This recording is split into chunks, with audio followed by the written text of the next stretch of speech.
Hello friends, it's great to see you all again. Today, I've got a story for you about the HOA president who had no idea I was a CEO. Fate threw me a curveball, especially when I crossed paths with the new head of the HOA, a guy named Harold, who was about to turn my life upside down in ways I couldn't have foreseen. When I first bought my mountain retreat, I didn't chat much with the neighbors. My real estate agent took care of most of the details, including checking with the HOA about any quirky neighborhood rules. Still, I figured it'd be smart to say hi to a few folks, so shortly after moving in, I knocked on some doors, introduced myself, and shared my number with anyone who asked. That's when I learned the HOA was hardcore about everything yard decor, house paint, noise, and even who could use the community lake or the birdwatching platform. There were so many rules about approved viewing spots that it felt like a maze just to enjoy the scenery. I thought it was a bit much, but I figured I'd stay out of trouble by keeping to myself. For a while, I wasn't around the mountain house much. My job as CEO of a mid-sized, well-regarded company kept me on the move: corporate meetings, conferences, international trips. My company's big enough that people in the know respect it, but it's not a household name, which I like. It gives me prestige without the spotlight. I've always kept a low profile about my role. Humility gets you further than bragging in my book. Things got spicy when I decided to spend a longer stretch at the mountain house. I had a break in my schedule, so I planned a few weeks, maybe even a month, to unwind. One afternoon, I was sipping coffee on my porch, admiring the distant peaks, when a sharp voice cut through the peace.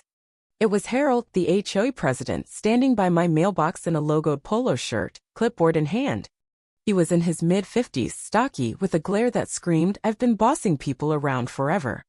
"Excuse me," he snapped. "Do you know about the new birdwatching guidelines for our waterfowl habitat?" I blinked, caught off guard by the random opener, but I strolled over. "Not really," I said, keeping it civil. "I'm not here often, so I might have missed the memo." Harold tapped his clipboard like it was a gavel. "We've got rules about which spots you can use to observe the ducks, geese, and migratory birds at the lake. You need clearance for certain angles." He said it like I'd breached national security, not peeked at some ducks.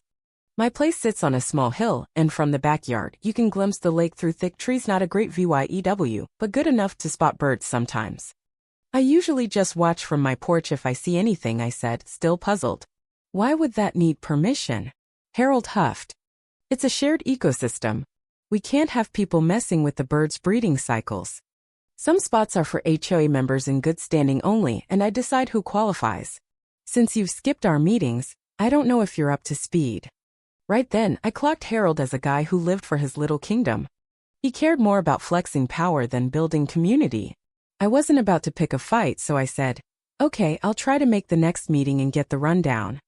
Thanks for the heads up." He gave a stiff nod, handed me a pamphlet on bird protection, and strutted off like he'd just ticketed me. Weird, but I let it slide. Over the next week, I noticed Harold cruising the neighborhood, clipboard in tow, eyeing everything like a hawk. One evening, I caught him at the edge of my driveway, binoculars trained on my backyard. When I asked what he was up to, he claimed he was ensuring no illegal duck feeding. I told him calmly that if he wanted to inspect my property, he should schedule it. He bristled but left, muttering about protocol. Then came the formal HOA notice, clearly from Harold, saying my shrubs were too tall and might block critical viewing angles for neighbors watching ducks from the road. I laughed at it. Was ridiculous. The shrubs were trimmed, but yeah, they blocked the lake a bit. I figured Harold just wanted a clearer shot into my yard. To avoid drama, I checked local laws. I was in the clear as long as the plants stayed on my land, and trimmed them a touch more. Problem solved, right? Nope. Harold doubled down. One morning while I was raking leaves, he stormed up my driveway, demanding immediate access to my covered deck. "Why?" I asked. "Dead serious," he said. "The ducks are starting a new migration pattern. As HOA president, I need your vantage point to monitor them. It's urgent. You have to let me in." He waved a folder like it made him official. I was floored. "Isn't the community bird deck better?" I asked. He sighed dramatically. "It's too cold out there. Your deck's covered, warmer, and perfectly positioned." It sounded like a lame excuse to snoop. He added, "This is for the neighborhood's benefit. If you refuse, I'll file a violation." I couldn't believe it. No HOA rule could force me to open my private deck. "Show me the bylaw," I said. "If it's not there, you're not coming in." Step on my property without permission and it's trespassing. He jabbed a finger at me. You regret this, he spat, then stormed off. I knew I had to dig into my rights. I called a real estate lawyer friend who confirmed Harold had no legal ground to demand access. She suggested documenting everything and warned me to watch for trespassing. Sure enough, Harold started sending letter-fake fines, wild claims like, do law 50 daily until you grant deck access, or threats to ban me from my own driveway. It was nonsense but annoying. I worried he'd push it too far. Here's the twist. I recognized Harold's daughter, Emily, from my company. She'd been in marketing for 2 years, smart, friendly, totally unaware her dad was harassing her CEO. Harold didn't know either. Meanwhile, he spread word that I was a selfish anti-conservation jerk.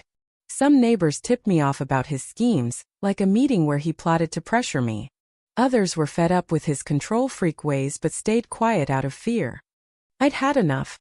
I requested a formal HOA board meeting, ready to bring a lawyer. I sent a letter detailing Harold's overreach trespass attempts, fake fines, the works, and hinted at legal action. The VYC chair replied, promising to investigate. Then Harold showed up again with 2 lackeys demanding deck access for the ducks. I started recording. Step on my property and I call the sheriff, I said. Explain on camera why you think you can do this. He blustered, you don't know who you're messing with. Oh, the irony. Instead of cops, I called Emily. She picked up, surprised I'd reached her on a weekend.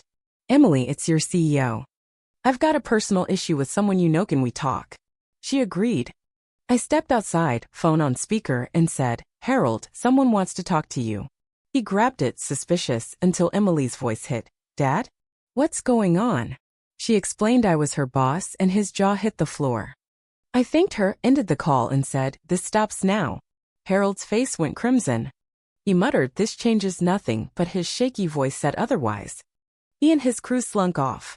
A week later, the HOA board sent an apology, no valid fines, no deck access rule, and a review of Harold's conduct. Neighbors said he'd quieted down, rattled by nearly tanking his daughter's career. I never threatened Emily's job, she was great, but Harold didn't need to know that. Then I learned he'd pushed a new deck inspection rule to target me. I got an inspector to prove my deck was legit, shutting that down too. Emily called later, apologizing for her dad. I assured her job was safe and appreciated her reaching out. At the next HOA meeting, neighbors aired their gripes. Harold's reign of petty terror ended with a vote to oust him. He stormed out, defeated. An audit into his shady HOA spending followed, but I didn't track the outcome. The neighborhood chilled out, a new sensible leader took over, and we even fixed up the bird deck with real info, no property invasions required. I still love my mountain house. The VYUs, the ducks, the PC, it's perfect now, sans Harold. Emily got a promotion, we kept it professional, and life moved on. Lesson learned. Don't underestimate petty tyrants or the power of a well-timed phone call. Thanks, friend. See you soon.